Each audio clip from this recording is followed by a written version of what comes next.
أعوذ بالله من الشيطان الرجيم بسم الله الرحمن الرحيم وعد الله الذين آمنوا منكم وعملوا الصالحات ليستخلفنهم في الأرض كما استخلف الذين من قبلهم وليمكنن لهم دينهم الذي ارتضى لهم وليبدلنهم من بعد خوفهم أمنا يعبدونني لا يشركون بي شيئا ومن كفر بعد ذلك فأولئك هم الفاسقون۔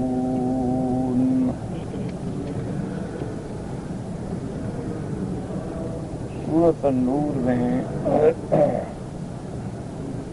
الحمدللہ جیسا کہ آپ نے پڑھا ہے کہ سب سے پہلے اللہ تبارک و تعالی نے اس میں ایمان والوں کی صفات کا ذکر فرمایا تھا۔ سورۃ النور کی جو ابتدا ہے جہاں سے آپ نے الحمدللہ اس سورۃ مبارک کو شروع کیا، تو اس سورۃ مبارک میں اللہ تبارک و تعالی نے صفات ایمان کا ذکر فرمایا، اور اس کے بعد سورۃ النور کے تمام احکام جو ہیں وہ زیادہ تر عورتوں کے متعلق ہیں۔ اسی لیے اللہ تبارک و تعالی نے سب سے پہلے سورۃ النور میں حدود کا ذکر فرمایا، مذمت زنا اور حد زنا کے بارے میں اللہ نے حکم فرمایا۔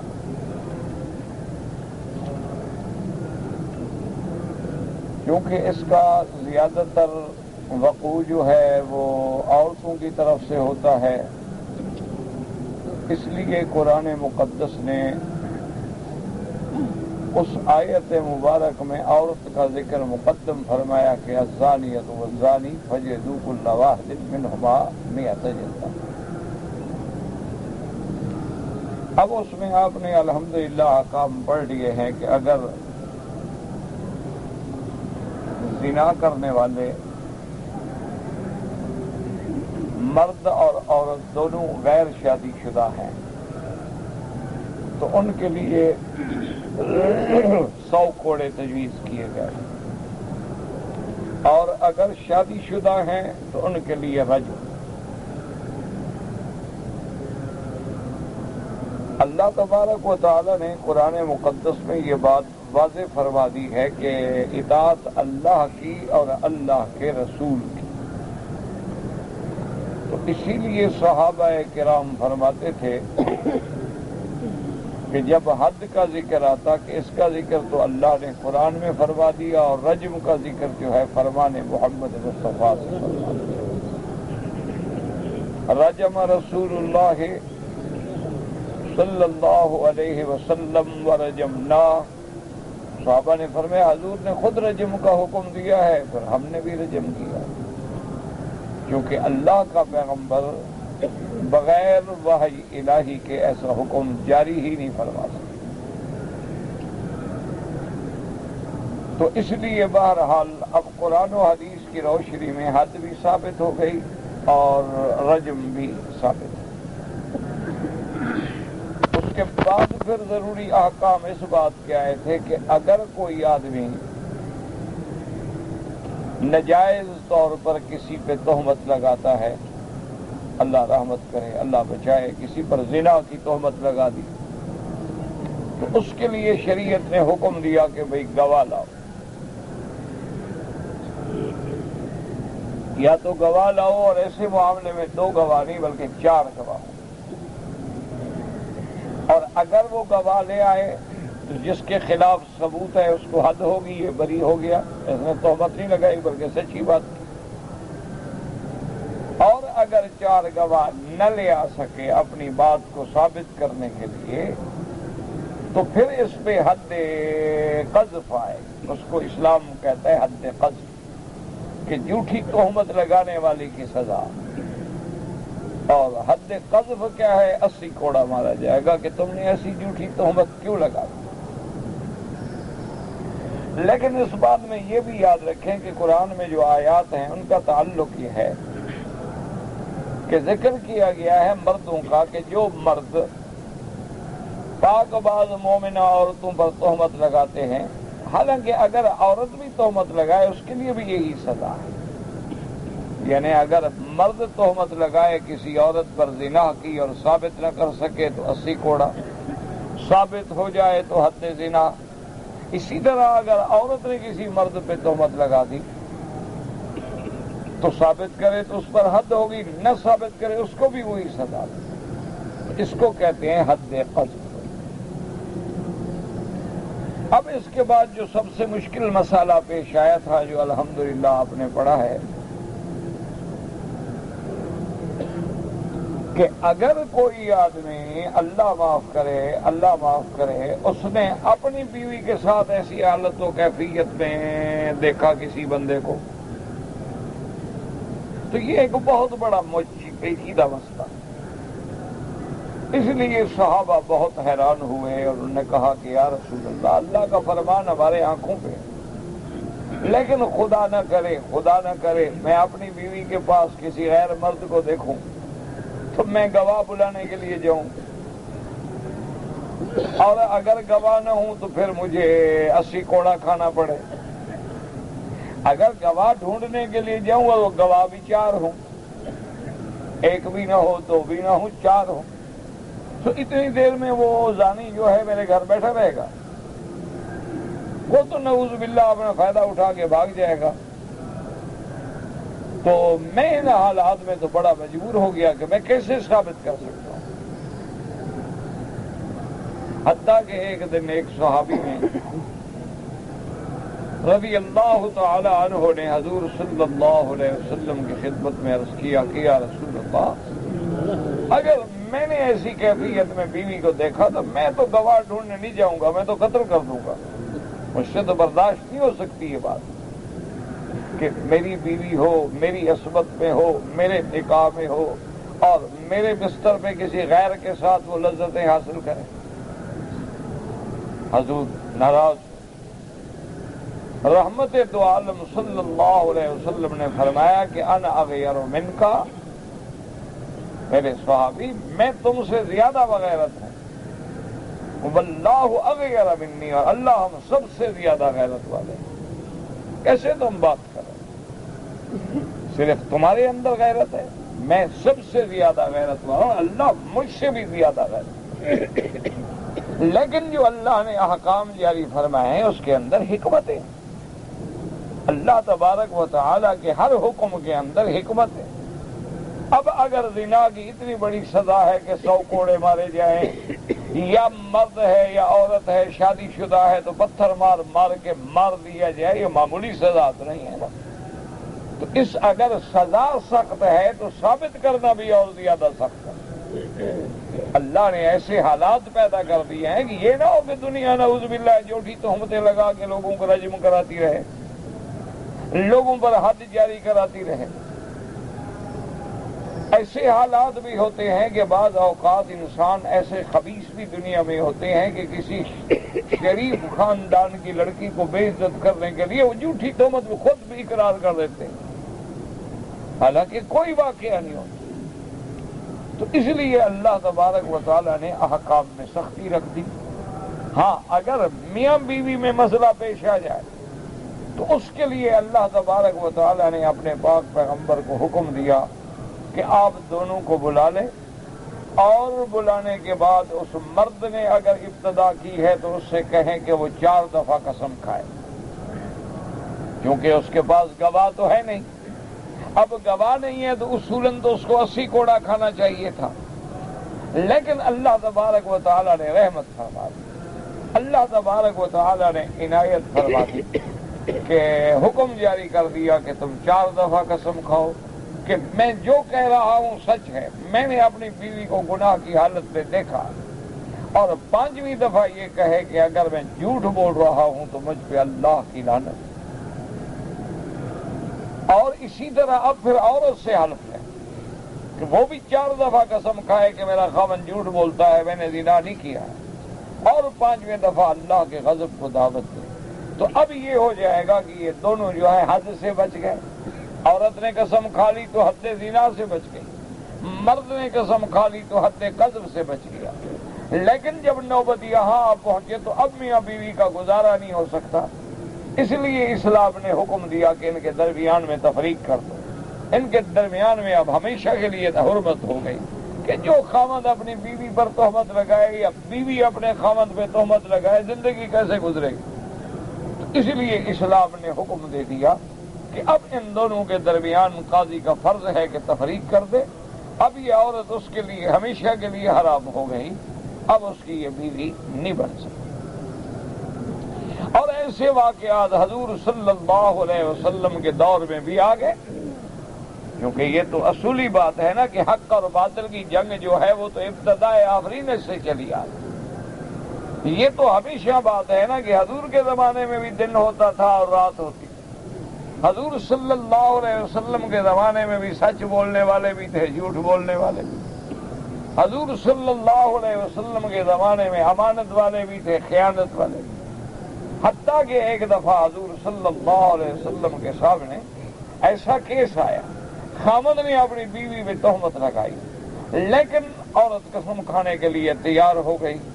خامد نے قسم کھائی کہ یا رسول اللہ میں نے تو جھوٹ نہیں بولا ہے، میں نے تو سچ کہا ہے۔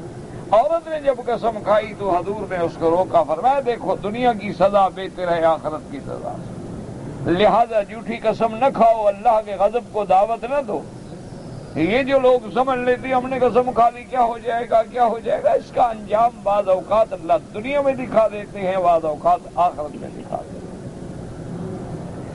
اللہ تبارک و تعالیٰ کے نام کی قسم کھانا کوئی معمولی سی بات نہیں ہوتی، پھر اللہ تبارک و تعالیٰ کے غضب کو دعوت دینا۔ حضور صلی اللہ علیہ وسلم نے روکا، آپ نے فرمایا ٹھہر جاؤ۔ اس نے کہا اللہ یا رسول اللہ میں قسم کھانے کے لیے تیار ہوں۔ اس کے بعد حضور صلی اللہ علیہ وسلم نے یہ بھی فرما دیا صحابہ کو کہ اگر یہ عورت جب حاملہ ہے، یہ حمل کے ساتھ تھی، اس کا جب بچہ پیدا ہو اگر اس کی یہ شکل ہو تو وہ زانی کی اولاد ہے، اور اگر یہ شکل ہو تو وہ اپنے خاوند کی اولاد ہے۔ اللہ کی شان یہ ہے کہ جب بچہ پیدا ہوا تو وہ بالکل زانی کی شکل تھی۔ حضور صلی اللہ علیہ وسلم نے فرمایا اللہ کے قرآن کا فیصلہ ہے، تم قسم کھا چکی ہو، اب میں تمہیں سزا نہیں دے سکتا، ورنہ میں تمہیں ایسی سزا دیتا کہ عبرت بنا دیتا پوری دنیا میں، لیکن اللہ کے قرآن کے فیصلے کو اللہ کا نبی اور پیغمبر بھی نہیں بدلے۔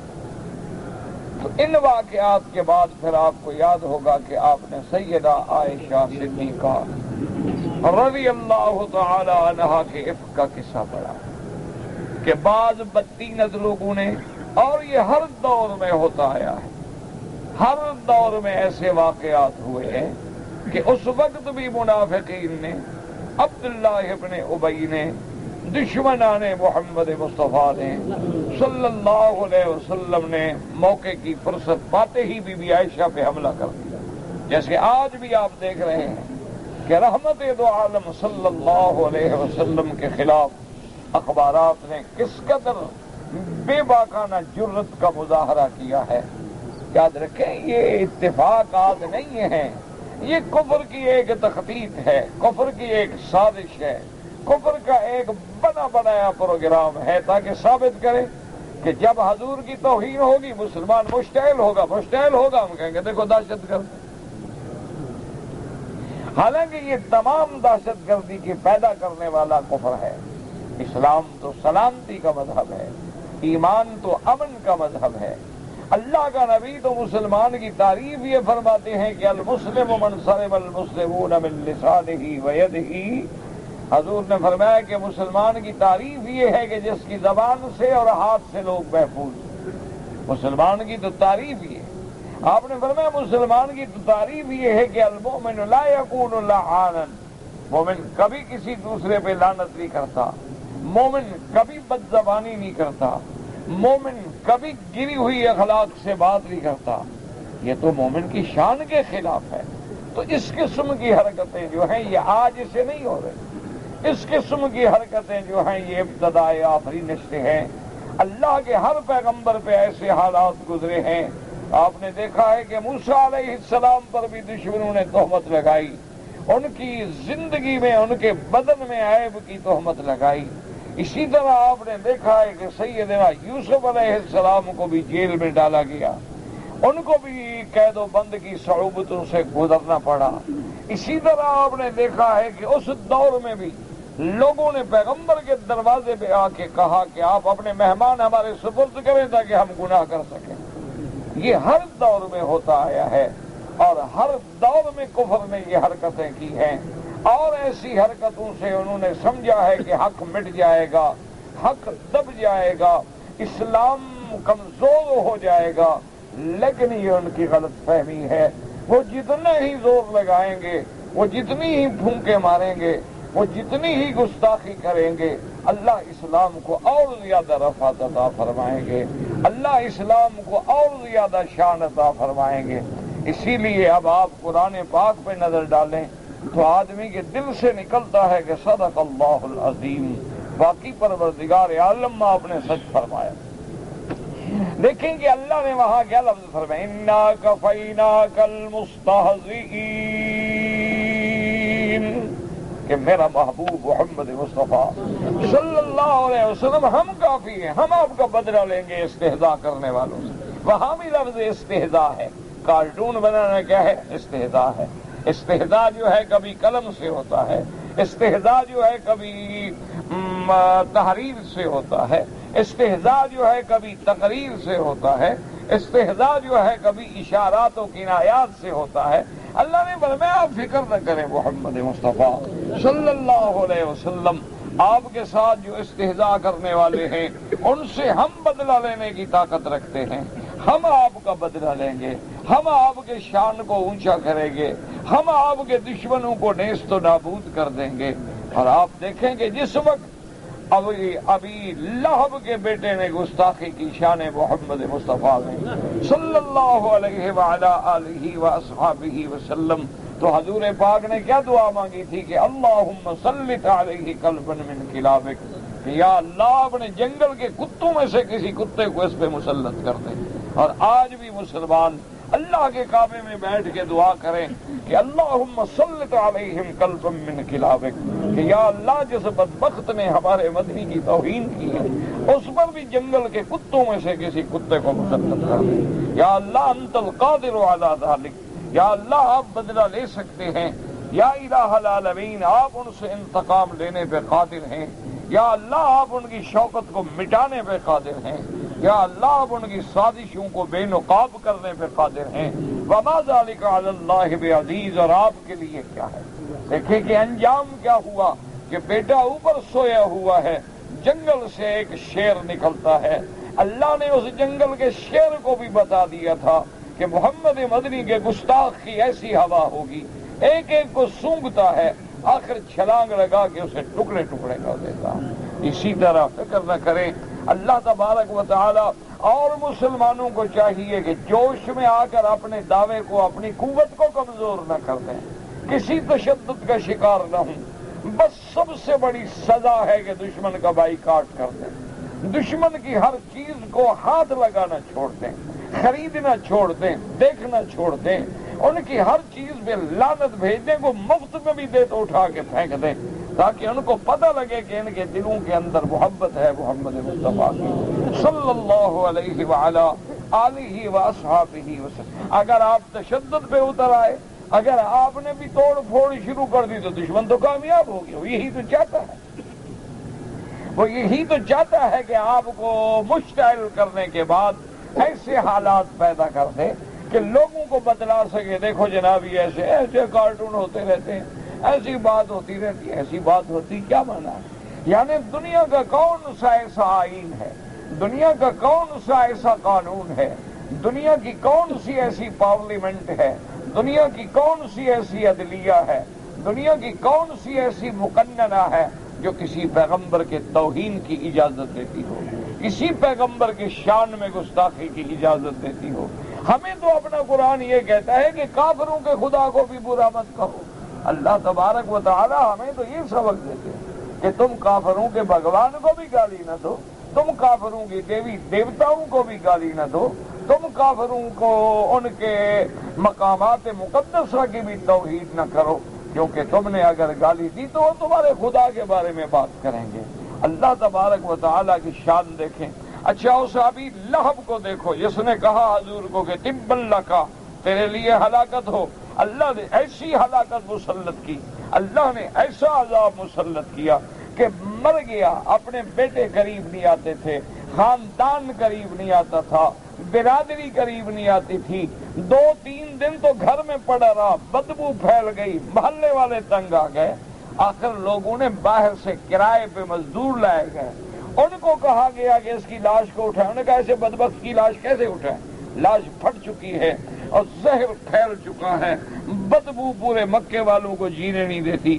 آخر وہ لوگ بڑے بڑے لکڑیاں بانس لے کے آئے، دور سے اس بانس پہ اس کی لاش کو اٹھا کے جا کے کتے کی طرح گڑھے میں ڈال دیا۔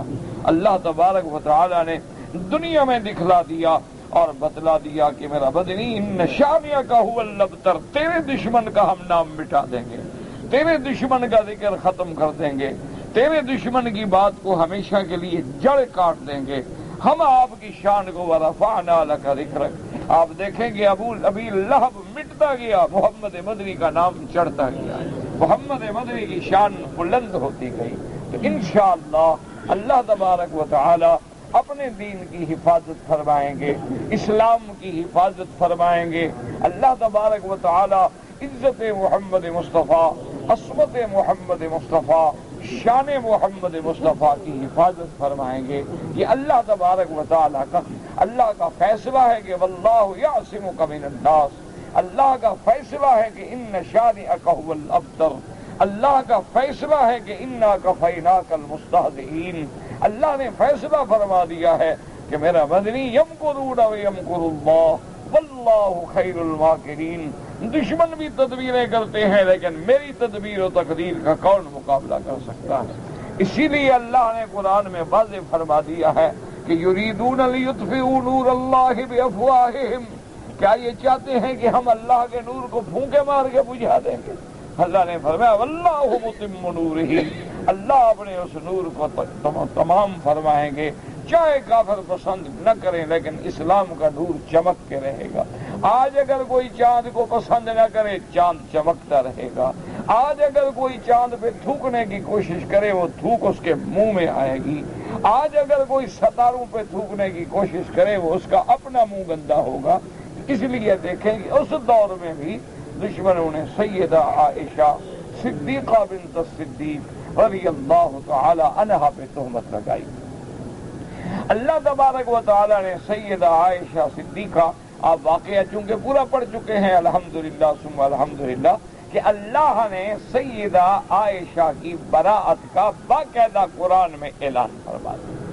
اور یہ شان محمد مصطفیٰ ہے کہ اگر بی بی مریم پہ تہمت لگے تو بیٹا گواہی دیتا ہے، اگر حضرت یوسف علیہ السلام پہ تہمت لگے وہ شہید شاہد من اہلہا، ایک بچہ بول پڑتا ہے، لیکن جب محمد کے گھرانے کی باری آئی تو اللہ عرش سے بولے ہیں۔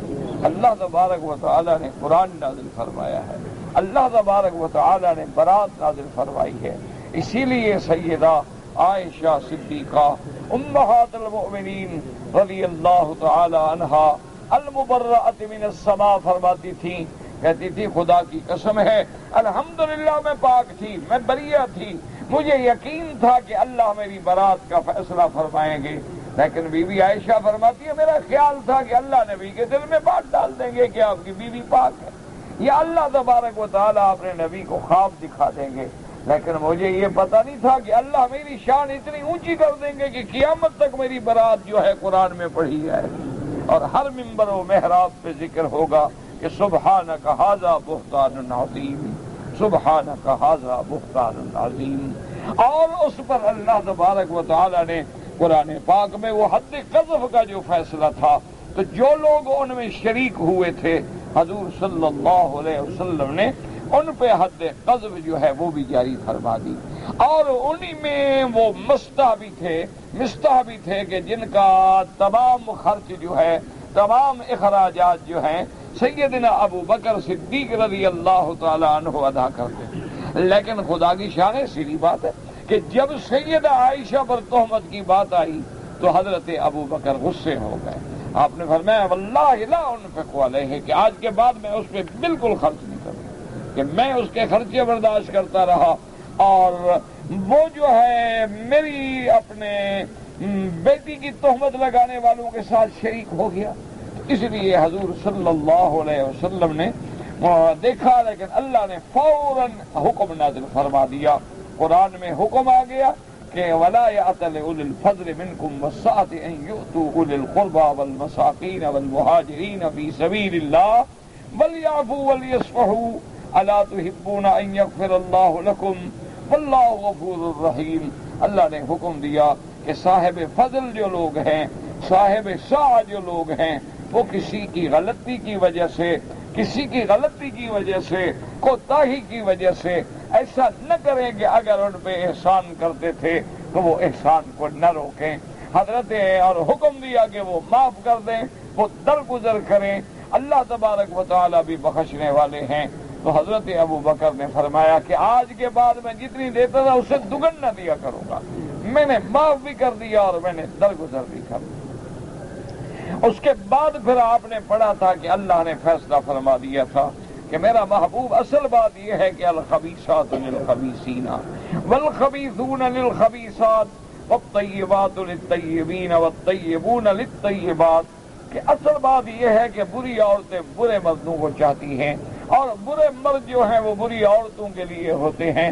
یعنی یہ قاعدہ ہے یا عام طور بات یہی ہے کہ ہر جنس اپنے جنس کے ساتھ پرواز کرتی ہے. صالح لوگوں کو صالح کی دوستی لگے گی. اگر آدمی برا ہو تو بری محفل میں بیٹھے گا، برے دوستوں کے پاس بیٹھے گا، تاش کھیلنے والوں کے پاس بیٹھے گا، فلم دیکھنے والوں کے پاس بیٹھے گا، جھوٹ بولنے والوں کے پاس بیٹھے گا. اس کو اللہ والے کی صحبت کا چھوڑے یار، یہ تو ملا مولوی لوگ ایسے خامخواہ ان کے ساتھ کیا بیٹھنا ہے. وہ کبھی ان کے ساتھ بیٹھ ہی نہیں سکتا، جنس ملتی ہی نہیں. ہر جنس جو ہے اپنے جنس کے ساتھ پرواز کرتی ہے. ہمیشہ آپ دیکھیں گے کہ چور چوروں کے ساتھ ملتے ہیں، ڈاکو ڈاکوؤں کے ساتھ ملتے ہیں، صالح جو ہے وہ صالح لوگوں کے ساتھ ملتے ہیں. اور یہ قاعدہ ہوتا ہے کہ ہر برائی بھی اثر کرتی ہے اور اچھائی بھی اثر کرتی ہے. اسی لیے حکم ہے کہ ایمان والوں اچھے لوگوں سے دوستی رکھو.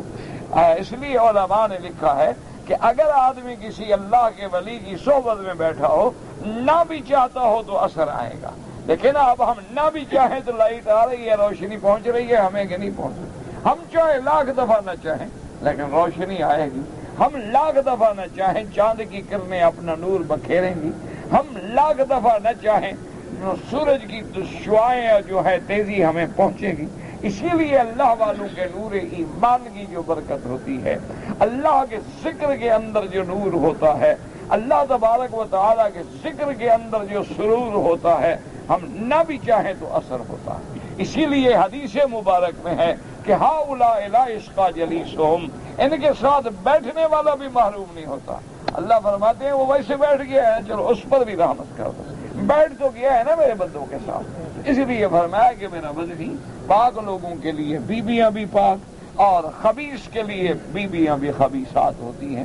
تو جس کا نتیجہ کیا نکلا تھا کہ میرا محمد مدنی پاک ہے تو گھرانہ بھی پاک ہے، میرا مدنی پاک ہے تو عائشہ بھی پاک ہے، میرا مدنی محمد مصطفیٰ ہر لحاظ سے معصوم ہے تو اللہ نے ان کے گھرانے کے لیے بیویاں بھی ایسی کی.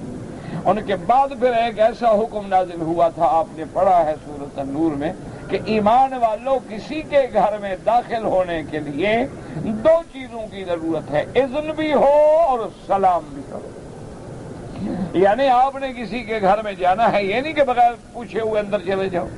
حتیٰ کہ علماء نے لکھا ہے کہ کوئی آدمی یعنی اولاد جو ہے، بیٹا جو ہے، اپنے باپ کے کمرے میں یا اپنی ماں کے کمرے میں بھی بغیر آواز دیے اجازت دیے داخل نہ ہو. حتیٰ کہ بعض علماء فرماتے ہیں کہ اپنی بیوی، حالانکہ بیوی کے لیے کوئی ضروری نہیں، اس کی بیوی ہے، اس کو حق ہے، لیکن علماء فرماتے ہیں کہ احتیاط اسی میں ہے کہ جیسے حضرت عبداللہ ابن مسعود رضی اللہ تعالیٰ عنہ صحابی جلیل ہیں، فقہائے صحابہ میں سے ہیں، وہ جب اپنے گھر میں آتے تھے تو پہلے کھنکھارتے کہ گھر والوں کو پتہ چل جائے کہ عبداللہ آ رہے ہیں. صحابہ نے پوچھا یا رسول اللہ، وہ تو بیوی ہوتی ہے.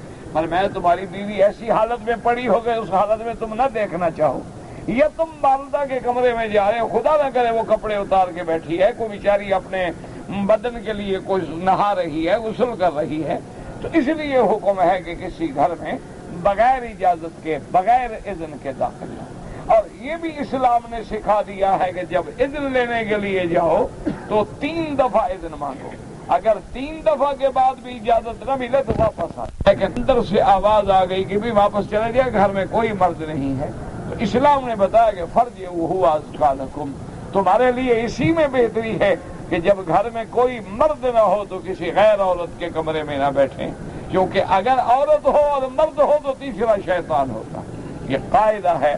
اسی لیے بعض اولیاء اللہ جو ہیں، یعنی ایک بزرگ کے بارے میں لکھا ہے ان کی عمر تقریباً 80 یا 90 سال کے قریب تھی، لکڑی پہ چلتے تھے،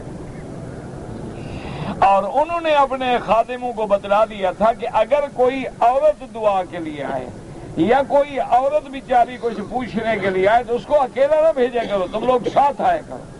تو ایک دن ایک شاگرد نے بڑے یعنی حجت میں آ کے، محبت میں آ کے، مزاح کے رنگ میں آ کے انہوں نے کہا حضرت 80-90 سال عمر ہو گئی، چلنے کے تو آپ قابل نہیں رہے، تو اب اگر کوئی عورت آئے گی مسئلہ پوچھنے تو کیا ڈر ہے کہ ہم اس کے ساتھ ضرور آئیں؟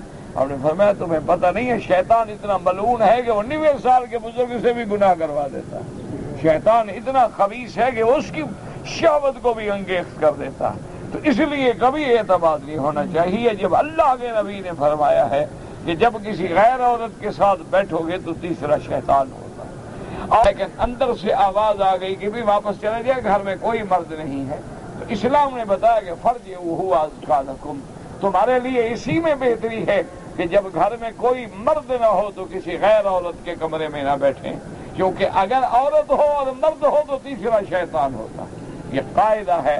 اسی لیے بعض اولیاء اللہ جو ہیں، یعنی ایک بزرگ کے بارے میں لکھا ہے ان کی عمر تقریباً 80 یا 90 سال کے قریب تھی، لکڑی پہ چلتے تھے،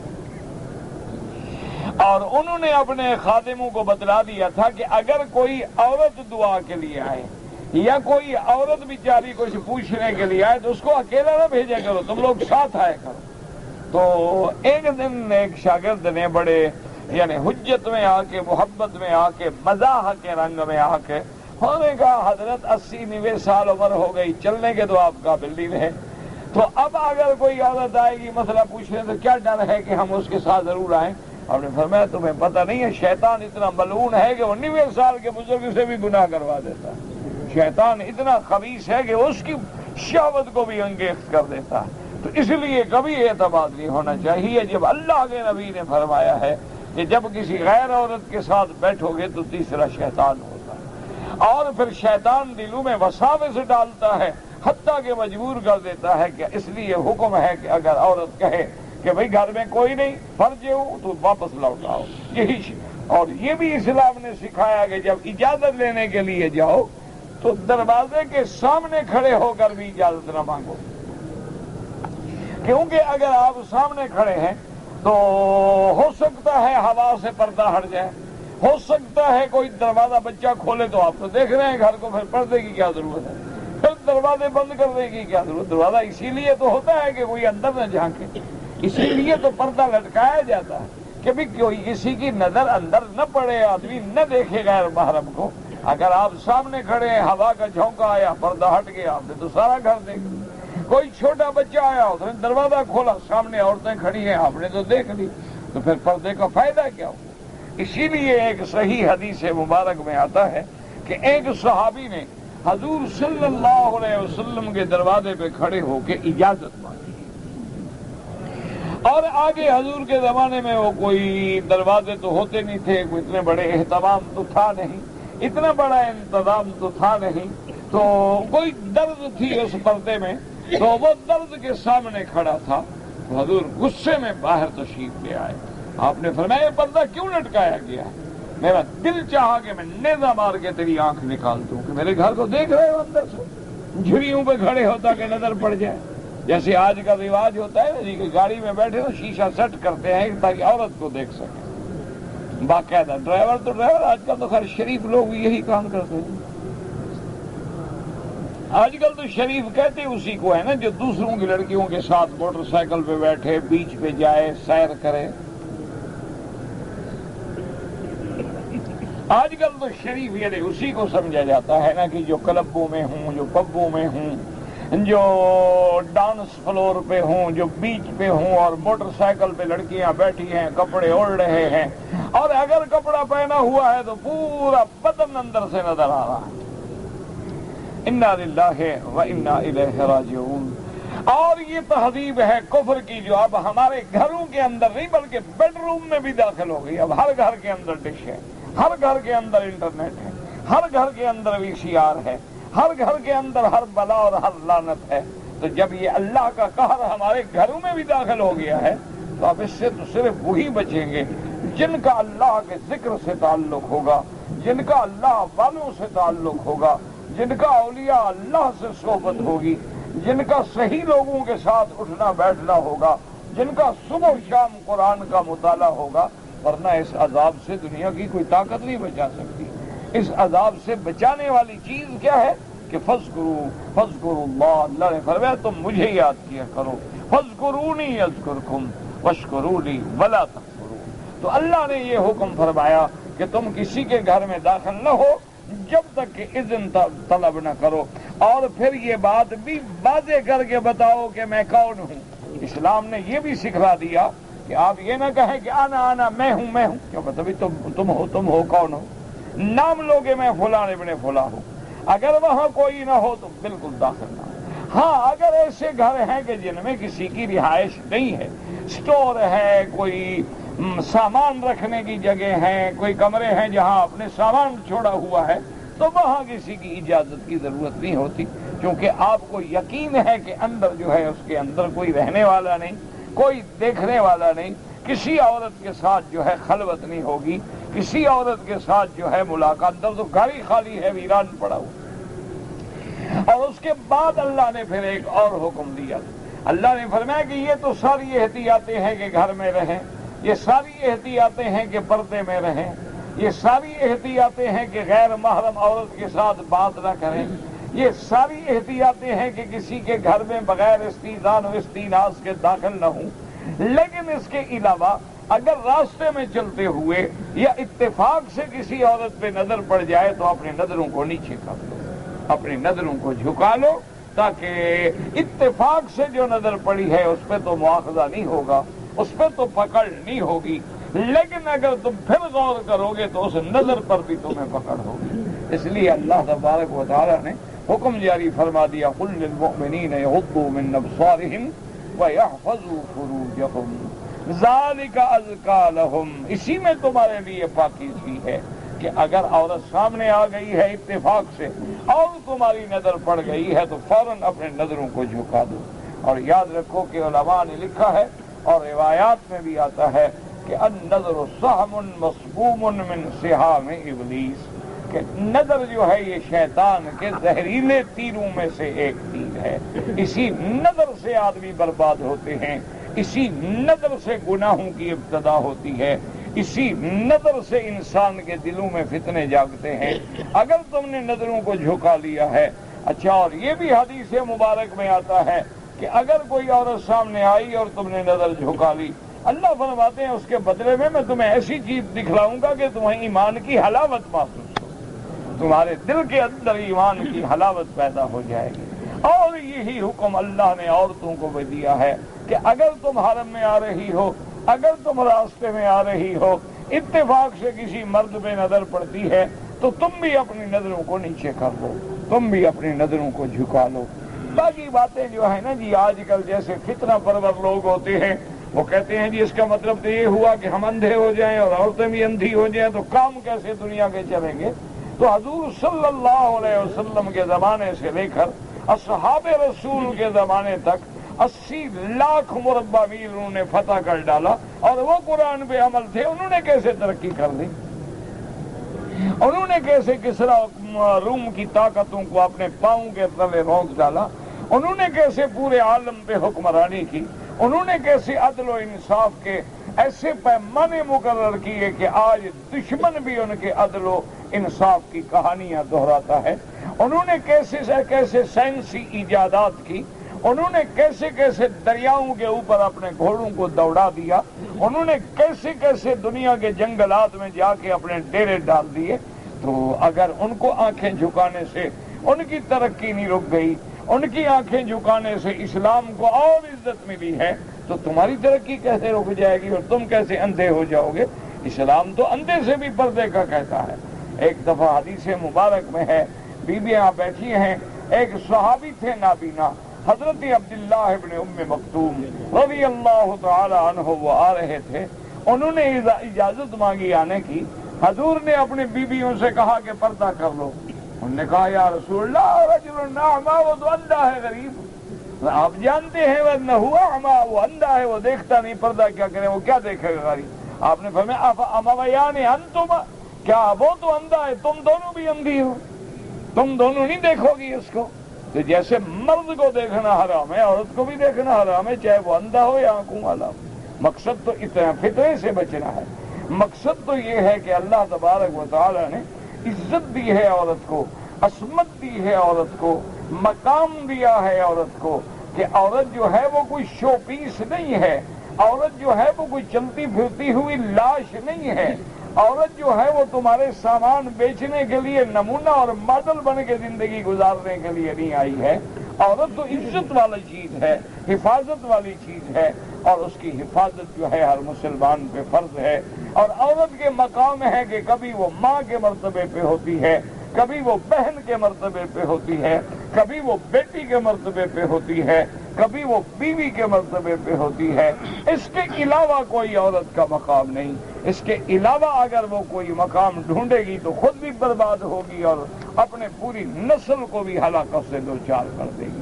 اس لیے اللہ نے عورتوں کو بھی حکم دے دیا کہ وَقُلْ لِلْمُؤْمِنَاتِ يَغْضُضْنَ مِن أَبْصَارِهِنَّ وَيَحْفَظْنَ فُرُوجَهُنَّ وَلَا يُبْدِينَ زِينَتَهُنَّ، حتیٰ کہ ظاہری کپڑے جو ہیں، ظاہری لباس جو ہے، إِلَّا مَا ظَهَرَ مِنْهَا وَلْيَضْرِبْنَ بِخُمُرِهِنَّ عَلَى جِيُوبِهِنَّ، فرمایا اپنے سروں پہ اچھی طرح دوپٹہ ڈالیں، اپنے سینوں کو بھی ڈھانک لیں۔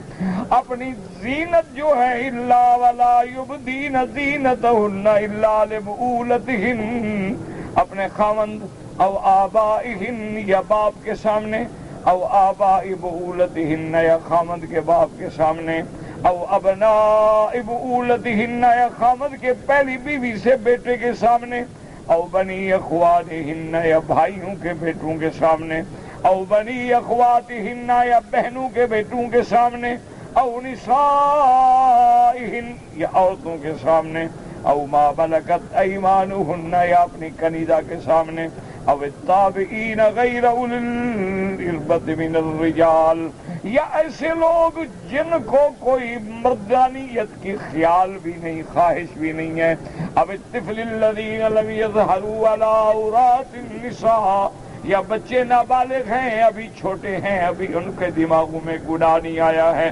وَلَا يَضْرِبْنَ بِأَرْجُلِهِنَّ، اور جب چلیں تو زمین پہ پاؤں مار کے نہ چلیں، لِيُعْلَمَ مَا يُخْفِينَ مِن زِينَتِهِنَّ، تاکہ ان کی پازیب، ان کے پاؤں کے زیور کی جھنکار جو ہے اس کی آواز کسی کو نہ آئے۔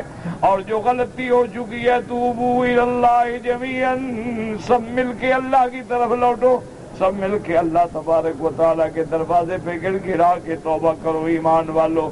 ایھا المؤمنون لعلکم تفلحون، ایمان والو تمہاری کامیابی اسی میں ہے کہ اللہ کے احکام پہ چلو، تم رحمان کے بندے بنو، شیطان کے بندے نہ بنو، اللہ کے احکام کی تعمیل کرو، شیطانی خیالات سے اپنے آپ کو بچاؤ۔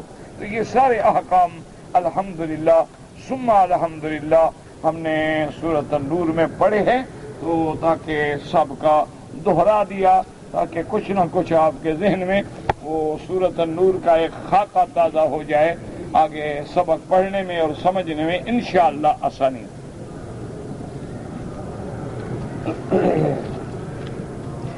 ایک آدمی نے رمضان شریف کے بعد عمرہ کیا،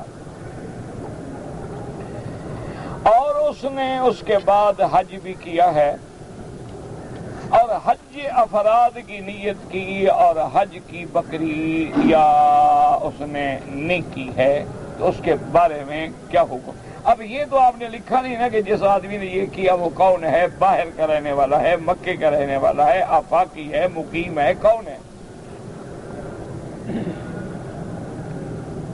بہرحال یہ بات یاد رکھیں کہ اگر وہ باہر کا آنے والا ہے، مثلا پاکستان سے آیا، بنگلہ دیش سے آیا، ہندوستان سے آیا، عرب عجم یورپ سے آیا اور رمضان کے بعد عمرہ کیا، پھر اسی سال حج کیا، اس کا تو بلا اختلاف تمتع ہے، اس کو لازم حج کی بکری دینی تھی۔ اور اگر اس نے نہیں دی ہے تو اب اس کے ذمہ دو ہو گئی، ایک وہ تمتع کی بکری ہو گئی، اب ایک جرمانے کی بکری ہو گئی کہ دونوں بکریاں حد حرم میں ادا کرے اور غریبوں کو مسکینوں کو کھلا دے۔ اچھا، ایک صورت یہ ہے کہ مکے کے رہنے والا ہے یا آیا تو باہر سے ہے لیکن رمضان سے پہلے آ گیا ہے، رمضان مبارک میں آ گیا، تو اس کے لیے یہ فرق صرف اتنا ہے کہ امام ابو حنیفہ رحمۃ اللہ علیہ فرماتے ہیں کہ اب وہ مکی کے حکم میں ہے، اس کو رمضان کے بعد عمرہ کرنے کی اجازت ہی نہیں، اگر اس نے کیا ہے تو ایک دم دینی پڑے گی۔ باقی ائمہ فرماتے ہیں کہ چونکہ اس نے عمرہ کر لیا ہے اور اسی سال حج بھی کیا ہے تو اس کا حج خود بخود تمتع ہو جائے گا کہ اس نے اشہر الحج میں عمرہ بھی کیا اور حج کے مہینوں میں حج بھی کر لیا، تو اب اس نے جمع کر دیا یعنی عمرے اور حج کو درمیان میں فائدہ بھی اٹھا لیا، اس لیے باقی ائمہ کہتے ہیں یعنی بکری تو سب کے نزدیک دینی پڑے گی، باقی حضرات کے نزدیک وہ دم تمتع ہوگی اور امام صاحب کے نزدیک وہ دم جبر ہوگی۔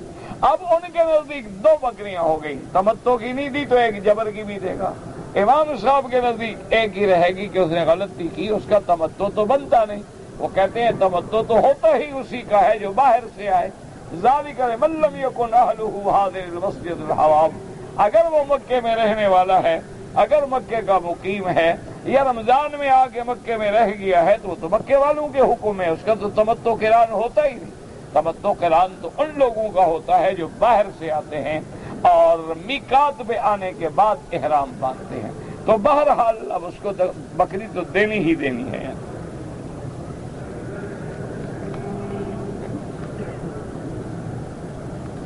کہتے جی کہ میری والدہ بہت کمزور ہیں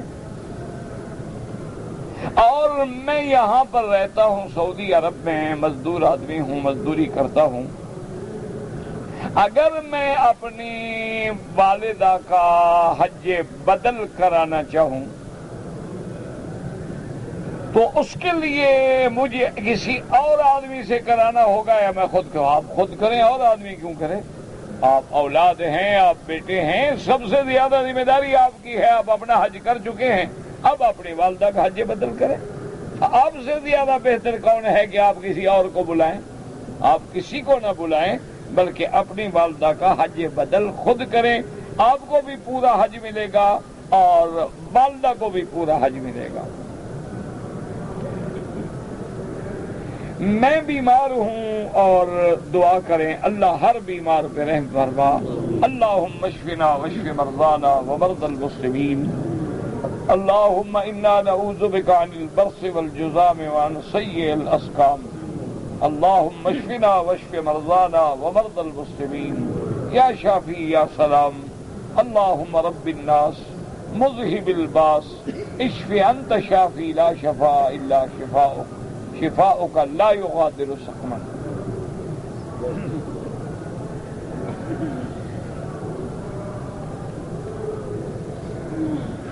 اگر ہم مسجد میں داخل ہوئے اور امام صاحب مثلا مغرب کی نماز ہے، امام قرآن پڑھ رہے ہیں، ہم آ کے جماعت میں ملے ہیں، تو کیا اس حالت میں ہم سبحانک اللہم پڑھیں گے؟ بالکل نہیں۔ جب امام پڑھ رہا ہے وہ تو اللہ کا بھی حکم ہے اور نبی کا بھی حکم ہے کہ تم چپ رہو، خاموش رہو اور سنو، یہ تو نص قطعی ہے، خدا کا قرآن ہے، کہ جب قرآن پڑھا جا رہا ہو سنو بس اور خاموش رہو. حتیٰ کہ اللہ نے قرآن میں دونوں لفظ فرما دیے کہ فَاسْتَمِعُوا لَهُ، سنو اور سننا بھی ایسا کہ اس پر عمل کرو. وَأَنصِتُوا، اور چپ بھی رہو. کیونکہ کبھی ایسا بھی ہوتا ہے نا کہ آدمی خود بھی پڑھتا رہتا ہے سنتا بھی رہتا ہے. اللہ نے دونوں ڈیوٹیاں لگا دی، صرف سننا نہیں چپ بھی رہنا ہے. اسی لیے اگر آپ امام کے پاس داخل ہوں گے آپ خاموش رہیں، بس امام کا پڑھنا انشاءاللہ کافی ہے اور آپ کی نماز بالکل ٹھیک ہے.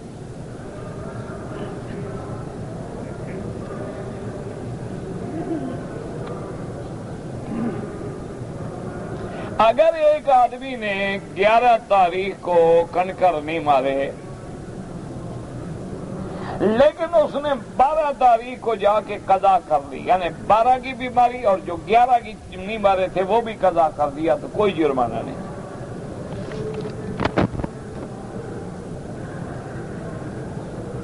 اگر کسی آدمی پہ دم ہے اور پیسے نہ ہوں تو کوئی جلدی کی ضرورت نہیں ہے اسلام میں.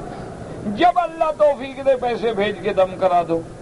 اگر تم نے فیصلہ کر لیا ہے کہ ہمیشہ بھوکا ہی رہنا ہے، پیسے کبھی نہیں ملیں گے آپ کو، تو پھر روزے رکھ لو. تو ورنہ اللہ قادر ہے کل تمہیں پیسے دے دے، کل تمہیں امیر بنا دے. تو عز من تشاء اور تؤتی الملک من تشاء تنزع الملک ممن تشاء. وہ تو مالک ہیں، وہ چاہیں تو گداؤں کو شاہ بنا دیں، شاہوں کو گدا بنا دیں، مسکینوں کو امیر کر دیں، امیروں کو فقیر کر دیں. اللہ کے آگے کیا مشکل ہے؟ تو لہذا اسلام نے آپ کو اجازت دی ہے کہ آپ بڑے آرام سے جب اللہ توفیق دے اور پیسہ دے آپ بھیج سکتے ہیں. اور اگر بالکل نہیں تو 10 روزے رکھ لیں. بھائی اب دیکھو نا، اتنا بڑا خط کون پڑھنے کے لیے بیٹھا رہے؟ کسی عورت نے زنا کے علاوہ اس بات کی قسم کھائی کہ مجھے کسی نے شادی کے لیے نہیں کہا، یہ قذف نہیں ہوتی. قذف کا معنی یہ ہوتا ہے کہ زنا کی تہمت لگائے.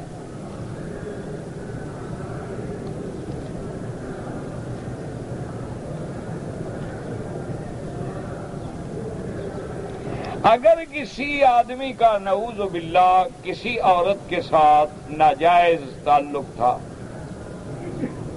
کیا اب وہ چاہیں تو شادی کر سکتے ہیں؟ یہ اچھی بات ہے، آپ کو اللہ نے عقل دیا ہے. یعنی زنا کرنے کے لیے تو آپ نے پوچھا نہیں، اب نکاح کرنے کے لیے پوچھ رہے ہیں. یعنی جب تک حرام کھاتے رہے، منہ کالا کرتے رہے، وہ تو مسئلہ پوچھا نہیں. اب اگر حلال کرنا چاہتے ہو تو اس میں کیا رکاوٹ ہے؟ بھائی دونوں توبہ کریں، نکاح کریں، اچھی بات ہے. سابقہ گناہوں سے توبہ کریں اور اس کے بعد نکاح کر لیں تو اچھی بات ہے، تاکہ ہمیشہ کے لیے گناہوں سے بچ جائیں، وہ بھی بچ جائے، وہ بھی بچ جائیں، اور پہلے گناہوں سے توبہ کریں.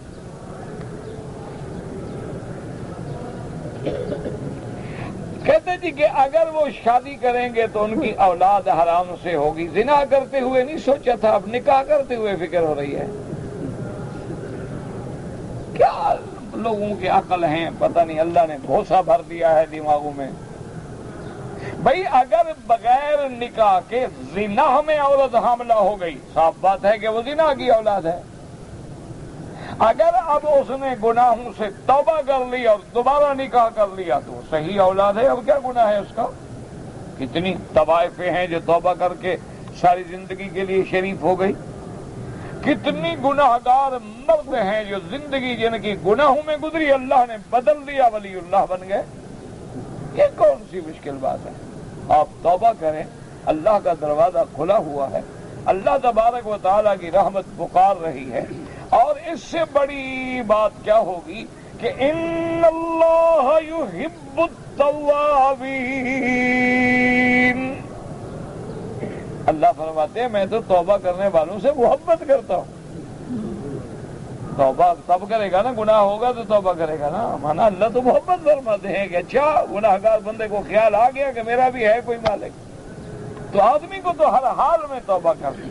اسی لیے حدیث میں خیر الخطائین التوابون، حضور نے فرمایا ہر بندہ گناہگار ہے لیکن سب سے اچھے گناہگار وہ ہیں جو گناہوں پہ اللہ سے ڈر کے توبہ کر لیتے ہیں.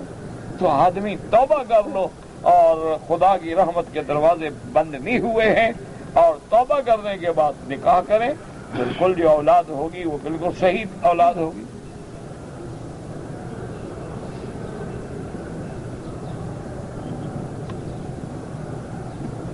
اگر ایک آدمی نے حج کا احرام باندھنے کے وقت میں اس کی نیت تھی کہ میں خوشبو لگاؤں گا، چادریں باندھ لیں لیکن خوشبو نہیں لگائی، بعد میں یاد آیا تو اس نے فوراً خوشبو لگائی، پھر چادریں باندھنے کا نام احرام نہیں ہوتا، خدا کے بندے کو عقل کرو۔ ابھی اگر ایک آدمی جوگی کی طرح دو چادریں باندھ کے پھرے تو احرام ہو جائے گا؟ احرام تو اس نیت کا نام ہے، جب تم نیت کرتے ہو کہ لبیک بعمرۃ لبیک اللہم لبیک، یہ تو لباس ہے عمرے کا، یہ تو لباس احرام ہے۔ اصل احرام مانا حلال چیزوں کا اپنے اوپر حرام کرنا، وہ کب ہوگا؟ جب تم نیت کرو گے۔ اگر نیت سے پہلے تم نے کپڑا باندھا، اتار دیا، بدل دیا، پھر اور بدل دیا، پھر خوشبو لگا لو، کوئی بات۔ ہاں اگر تم نے باقاعدہ نیت کر لی تھی، لبیک پڑھ لیا تھا، اس کے بعد خوشبو لگائی ہے، پھر تو دم بڑھ جائے گی۔ بات کو اچھی طرح سمجھیں۔ ایک صرف چادریں باندھ رہا ہے، خیال ہے عطر نہیں لگا، اچھا چادریں کو پھر عطر لگا کے پھر چادریں باندھ رہی، کوئی بات نہیں۔ اصل بات وہ ہے کہ کیا تم نے نیت کرنے کے بعد عطر لگایا ہے یا پہلے لگایا؟ اگر تم نے دو رکعت پڑھنا بھی ضروری نہیں، اگر ایک آدمی آ رہا ہے وہ 2 رکعت بھی نہ پڑھے، مثلاً آپ مدینہ منورہ سے آتے ہیں، آپ نے احرام کی چادریں باندھ لی ہیں، جب میقات کے سامنے گاڑی گزری آپ نے کہا لبیک اللہم لبیک لبیک لا شریک لک لبیک، چاہے آپ نے نماز پڑھی ہے، وضو نہیں ہے، تب بھی کوئی بات نہیں، کوئی بات نہیں، نیت کرنے سے آپ کا احرام شروع ہو جائے گا۔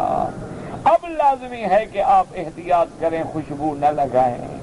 ہاں اگر آپ نے پہلے مثلاً ایک آدمی 2 چادریں باندھتا ہے، پھر خیال آیا بھئی آگے تو سردی ہوگی، میں تولیہ باندھ لوں، پھر خیال آیا بھی یار سردی تو زیادہ ہوگی، میں شال لپیٹ لوں، کوئی مسئلہ، کوئی ایسی بات۔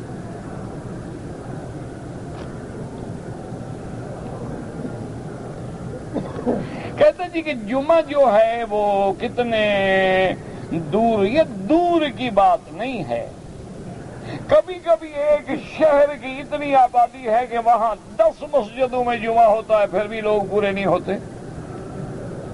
یہ دور قریب کا مسئلہ نہیں ہے کہ لازم دور شہر ہم جائیں، اصل مسئلہ ہے آبادی کا۔ امام ابو حنیفہ رحمت اللہ علیہ فرماتے ہیں کہ اتنا بڑا قصبہ ہو کہ جس میں ضروریات زندگی مل جاتے ہوں، یعنی بازار ہو، دکانیں ہوں، ہر سودا تقریباً مل جاتا ہو، اچھا خاصا قصبہ ہو، اچھا اجتماع ہو۔ باقی ائمہ فرماتے ہیں کہ چاہے چھوٹی بستی بھی ہو، اگر لوگ اکٹھے ہو جاتے ہیں تو جمعہ ہو جائے گا۔ تو بہرحال دور قریب کا کوئی مسئلہ نہیں، مسئلہ صرف یہ ہے کہ بعض ائمہ کرام کے نزدیک کوئی ایسی شرط نہیں ہے، وہ کہتے ہیں 30-40 آدمی جمع ہو گئے، ٹھیک ہے جمع ہو سکتا ہے۔ امام ابو حنیفہ فرماتے ہیں کہ پھر عام جماعت میں اور جمعہ کی جماعت میں فرق کیا رہا؟ جماعت اگر 10-20 آدمی سے ہو جاتی ہے، جمعہ بھی ہو جاتا ہے، تو پھر فرق تو کوئی نہ ہوا۔ وہ فرماتے ہیں کہ اسی لیے کم از کم دونوں کے درمیان میں اتنا امتیاز ہو کہ آدمی سمجھے کہ یہ مسجد الجامع ہے، یہاں جمعہ ہوتا ہے، اور اس مسجد میں جمعہ نہیں ہوتا۔ بعض اوقات شہر میں بھی یہ کیفیت ہوتی ہے کہ محلے میں مساجد ہیں لیکن ایک مسجد میں جمعہ نہیں ہوتا، اور ایک مسجد جامع ہے وہاں لوگ آتے ہیں۔ اس لیے ان کے نزدیک شرائط ہیں کہ قصبہ ہو، دکانیں ہوں، ضروریات زندگی وہاں ملتے ہوں، اور آبادی بھی کافی ہو، وہاں جا کے جمعہ ہوگا۔ اور باقی ائمہ کرام کے نزدیک کوئی ایسی شرط نہیں، وہ کہتے ہیں بستی بڑی بھی ہو اس کو بھی کریا کہتے ہیں، چھوٹی بھی ہو اس کو بھی کریا کہتے ہیں، اور جہاں بھی مسلمانوں کا اجتماع ہو، قلیل ہو یا کثیر ہو، وہاں جمعہ ہو جاتا ہے۔ واللہ اعلم۔ اللہم صلی علی سیدنا محمد وعلى آل سيدنا محمد كما صليت على إبراهيم وعلى آل إبراهيم في العالمين إنك حميد مجيد. اللهم إنا نشهد بأنك أنت الله لا إله إلا أنت الأحد الصمد الفرد الذي لم يلد ولم يولد ولم يكن له كفوا أحد. اللهم يا حي يا قيوم يا ذا الجلال والإكرام يا ذا الجلال والإكرام يا ذا الجلال والإكرام. اللهم إنك بليغ مقتدر ما تشاء من أمر يكون. اللهم فرج هم المهمومين نفس كرب المكروبين واقض الدين عن المدينين واشفنا واشف مرضانا ومرضى المسلمين واشفنا واشف مرضانا ومرضى المسلمين. اللهم اصلحنا واصلح بنا واصلح اولادنا واولاد المسلمين. اللهم اصلح شبابنا وشباب المسلمين. اللهم اصلح بناتنا وبنات المسلمين. اللهم اصلح احوالنا واحوال المسلمين. اللهم اصلح ذرياتنا وذريات المسلمين.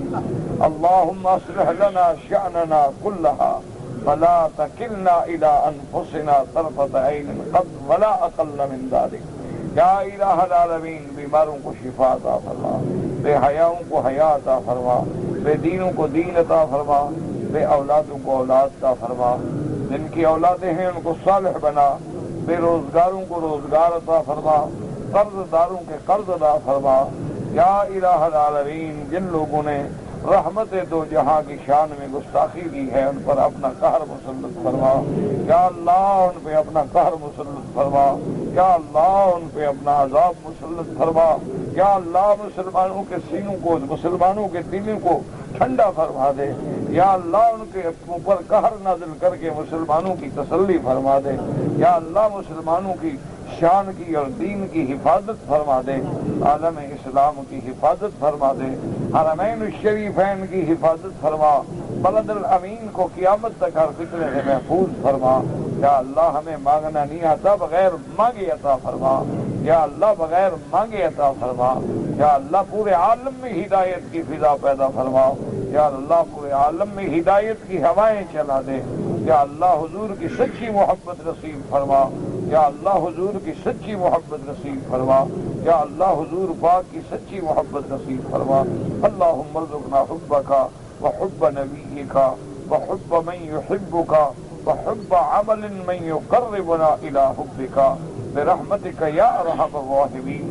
سبحان ربک رب العزة عما یصفون وسلام علی المرسلین والحمد للہ رب العالمین. آمین. صلی اللہ تعالی علی خیر خلقہ سیدنا محمد وعلی آلہ وصحبہ اجمعین.